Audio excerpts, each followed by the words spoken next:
dernière sortie du grand format de l'actualité sur la télé Pacifique. Bienvenue à tous. La communauté internationale continue d'encourager les acteurs à trouver un accord en vue de permettre la tenue d'élections au pays une fois les conditions réunies. La police nationale a annoncé avoir stoppé jeudi le présumé gangster Emmanuel ainsi connu. Il aurait été le bras droit de Yon, chef du gang 400 Marozo, actuellement en détention. Un séisme de magnitude 4 sur l'échelle de Richter a frappé tôt vendredi le département de la Gandance. Aucune perte en vie humaine n'est à déplorer ni de dégâts matériels recensés. Ce 22 avril ramène le centenaire de la naissance du célèbre écrivain Jacques-Stéphane Alexis. Le gouvernement lui a rendu hommage lors d'une cérémonie au Mupana. Et puis à l'étranger, le secrétaire général de l'ONU, Antonio Guterres, se rendra la semaine prochaine en Russie où il sera reçu par Vladimir Poutine. Leur première rencontre depuis le début de l'offensive de Moscou en Ukraine, a annoncé vendredi le Kremlin. Restez branchés, à détail, c'est tout de suite. Si vous jugez que cette vidéo est intéressante, n'hésitez pas à liker et partager la vidéo. Et surtout, n'oubliez pas de vous abonner à cette chaîne et activer la cloche de notification pour ne pas louper aucune de nos vidéos. Si vous nous rejoignez maintenant, vous êtes sur la télé Pacifique, vous suivez Info Pacifique, le développement. Les membres de la communauté internationale encouragent encore une fois les acteurs à trouver un accord en vue de permettre la tenue d'élections au pays une fois les conditions réunies. Un appel qui a été réitéré lors de la 3e réunion de haut niveau des partenaires internationaux sur la crise haïtienne convoquée le 21 avril par la France. Des représentants de plusieurs organisations internationales ont pris part à ces échanges sur les défis auxquels Haïti est confronté. On se le rappelle, le 1er avril, les États-Unis avaient renouvelé leur engagement envers Haïti dans le cadre de la stratégie américaine pour prévenir les conflits et promouvoir la stabilité. La communauté internationale encourage tous les acteurs à trouver un consensus et à parvenir à un accord en vue de restaurer un climat sécuritaire dans le pays, faciliter la bonne gouvernance et renouveler le personnel politique à travers des élections. Cette rencontre a été aussi l'occasion pour les participants de renouveler leur appui au gouvernement en matière de sécurité en apportant un appui technique à la police nationale. Hormis le déploiement de formateurs supplémentaires, et la rénovation des installations de formation de la PNH, les États-Unis lui ont livré 60 nouveaux véhicules. Ils se sont attelés avec les dirigeants de la PNH à la formation d'une unité d'élite capable d'arrestation à fort impact et d'opérations anti-gang. Des efforts sont également déployés pour venir en support à la police communautaire en vue de regagner la confiance des citoyens dans les quartiers touchés par les gangs. Il faut indiquer que le secrétaire adjoint aux affaires hémisphérique occidental, Brian Nichols, a pris part à cette rencontre selon un communiqué du département d'État en date du 21 avril.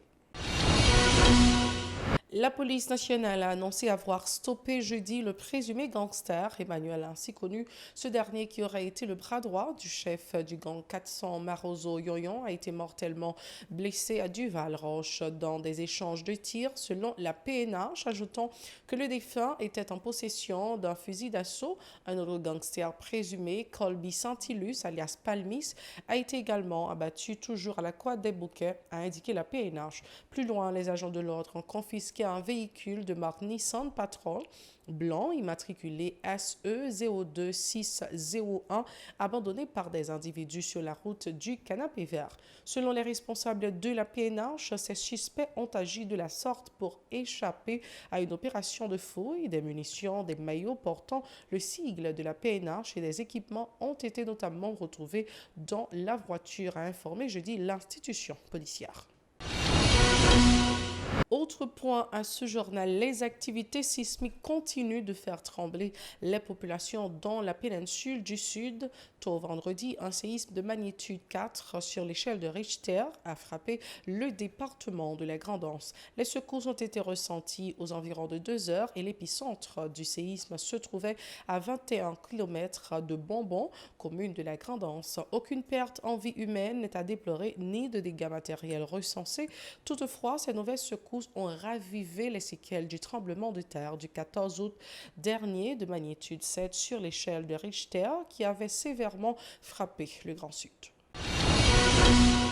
Ce 22 avril est ramené le 100e anniversaire de naissance du célèbre écrivain Jacques-Stéphane Alexis. À l'occasion, le gouvernement a organisé une cérémonie d'hommage locale du musée du Panthéon national Mupana. Dans ses allocutions, le ministre de l'Éducation nationale, Nesmi Maniga, a indiqué que le défunt est très proche du milieu paysan et était un fervent partisan de la corvée. 2 textes de l'écrivain seront proposés aux examens d'État cette année, a promis M. Maniga, ajoutant que le ministère de l'Éducation et le ministère de la Culture et de la Communication continueront d'assurer la promotion de ces œuvres. Les propos de Nesmi Maniga recueillis par Vladimir Prédeville et Mackerson Mexé. Marqué date 22 avril, là, qui c'est à la fois journée Jacques-Stéphane Alexis fête et journée disparaître. Parce qu'aucun archive pas su effectivement qu'il a mouru. Nous prenons plus l'engagement, ni ministère de l'Éducation nationale, ni ministère de la Culture et Communication. Et parmi il y a un engagement que nous prenons qui concerne en particulier, nous avons déjà annoncé que l'année ça, paré par paré, il y a 2 textes parmi tout ouvrage Jacques-Stéphane Alexis qui sont pris en examen.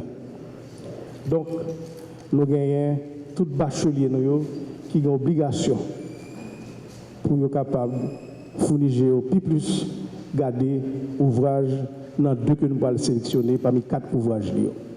Pour sa part, la ministre de la Culture et de la Communication, Émilie Prophète-Milsé, a indiqué que Jacques-Stéphane Alexis reste et demeure l'une des figures de proue du patrimoine culturel du pays. Le défunt préconisait aussi le vouloir vivre collectif qui manque actuellement aux citoyens pour permettre au pays de prendre la voie du changement. Elle est toujours au micro de Vladimir Prédeville et Mackerson Mexil. L'année de la belle amour humaine. Pour nous, ce 22 avril est un pic, mais nous avons commencé depuis le mois de janvier et nous nous arrêterons le 31 décembre. L'année a une identité esthétique et le prétexte de la belle amour humaine, le prétexte du centenaire d'Alexis, c'est un prétexte pour parler de plein de choses qui nous concernent, qui nous préoccupent, la protection du patrimoine, la citoyenneté, l'humanisme, l'égalité des genres, la démocratie, le vivre ensemble, beaucoup de sujets. Et Jacques-Stéphane Alexis avait commencé il y a près de 70 ans de cela en publiant Compère Général Soleil, l'espace d'enseignement et tant de textes. Il a théorisé sur la littérature. Jacques-Stéphane Alexis, c'est le concept du réalisme merveilleux. Jacques-Stéphane Alexis, c'est énormément de prise de risque. Jacques-Stéphane Alexis nous permet aujourd'hui de constater qu'il y a de l'envie, qu'il y a du désir. Nous avons besoin de changer notre pays. Nous avons besoin de parler de sujets qui nous concernent tous et qui nous rassemblent. Nous avons besoin de faire pays, nous avons besoin de faire humanité. J'ai beaucoup parlé depuis janvier. L'Organisation pour la promotion de l'éducation et de la culture a organisé vendredi un concours de textes avec la participation des écoles communales de Pétionville pour commémorer le centenaire de Jacques-Stéphane Alexis. L'un des initiateurs de cette activité, Nel Simio-Laurent, qui n'a pas caché sa satisfaction, a promis de l'étendre aux autres régions du pays lors de la prochaine édition. Pour lui, cette démarche pourra contribuer au renforcement de la littérature haïtienne. On l'écoute au micro de Hirsch Rézil et Mackerson Mexil. Nous organisons la première édition du concours de texte et d'éloquence, mais cette année nous avons choisi Jacques-Stéphane Alexis selon le contexte. Et à partir de ces œuvres, nous avons aussi choisi un livre de Jacques-Stéphane Alexis qui est le Compère Général Soleil pour inciter les élèves, les écoles à réfléchir sur la question migratoire. Donc, il y avait 20 écoles qui ont été inscrites dans cette activité. Mais la première phase, qui était la phase écrite, où les écoles avaient envoyé un texte écrit. Donc, à partir de ce moment, un jury a été constitué et le jury a choisi, et bon, pas choisi, mais suivant les critères, 6 écoles ont été retenues pour la deuxième phase, qui est la phase d'éloquence. Donc, c'est cette phase-là, il y avait 6 écoles. Le demi-finale a eu lieu le 8 avril dernier. Donc, une école a été éliminée dans cette phase. Donc pour le moment, nous avons 5 écoles qui se battent pour avoir la première place. Et ce concours, ce n'est pas seulement FOCUGEP, mais il y a une autre organisation partenaire qui collabore avec FOCUGEP pour organiser ce concours. C'est l'Organisation pour la promotion des valeurs éducatives et culturelles d'Haïti, OPVEC, qui organise en partenariat avec FOCUGEP cette activité. Par ailleurs, Nelson Mio-Laurent a annoncé le lancement sous peu d'un cours national au niveau des sciences mathématiques au profit des jeunes. Il invite ces derniers à s'instruire davantage, indiquant qu'il s'agit du seul moyen de parvenir à un changement en profondeur dans la vie sociopolitique du pays. Il est toujours au micro de Hirsch Rézil et Mackerson Mexil. Donc nous espérons que ce concours incite les gens à lire beaucoup plus, mais beaucoup plus les auteurs contemporains. Donc en gros c'est ça l'activité, et aujourd'hui les 5 écoles qui se battent ensemble, je dirais, qui essaient de remporter le premier prix. Donc nous attendons la fin de la journée pour savoir qui remportera. Oui, c'est la première édition. Et donc, nous espérons avoir d'autres éditions dans les années à venir. Et je profite de l'occasion également pour dire que nous allons faire un concours de mathématiques très prochainement. Donc, et c'est en cours de préparation. Nous aurons à communiquer à la presse et aux écoles l'heure, le lieu, la date de ce concours. Donc, merci pour la question. Mais il y avait 3-4 communes visées. C'était pas seulement Pétionville, c'était Delma, Pétionville, Port-au-Prince, et c'était aussi la commune de Kinskov était visée dans le cadre de cette activité. Donc, mais il y avait des problèmes au cours de route, donc les écoles n'ont pas vraiment répondu à l'appel. Donc c'est pour cela qu'il y a eu seulement 20 écoles qui ont été inscrites dans cette activité. Le responsable de l'Office pour la protection du citoyen et de la citoyenne OPC, Renan Edouville, a aussi rendu hommage à l'écrivain. Une société ne peut se construire sur l'oubli. Il faut lutter pour la justice, mais aussi pour empêcher les injustices comme celles commises pour la période des Duvalier qui a valu la mort de Jacques-Stéphane Alexis, a condamné Renan Edouville. Il a encore exigé que la vérité soit éclatée sur les récents événements sanglants survenus dans le pays. On l'écoute.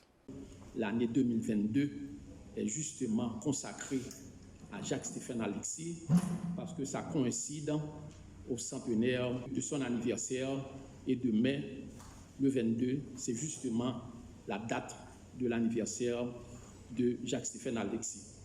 Au niveau de l'OPC, nous croyons fermement qu'aucune société ne peut se construire sur l'oubli ou sur l'impunité. Nous devons lutter pour la justice. Nous devons lutter pour le droit à la vérité. Nous devons lutter pour le droit à la vérité en ce qui concerne les événements malheureux qui se sont produits dans notre pays, sous le régime des Duvalier bien évidemment, mais après le régime des Duvalier.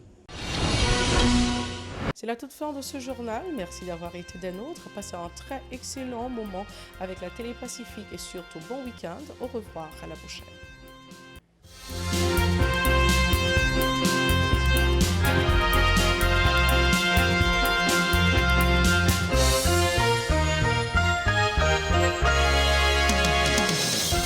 Si vous jugez que cette vidéo est intéressante, n'hésitez pas à liker et partager la vidéo. Et surtout, n'oubliez pas de vous abonner à cette chaîne et activer la cloche de notification pour ne pas louper aucune de nos vidéos.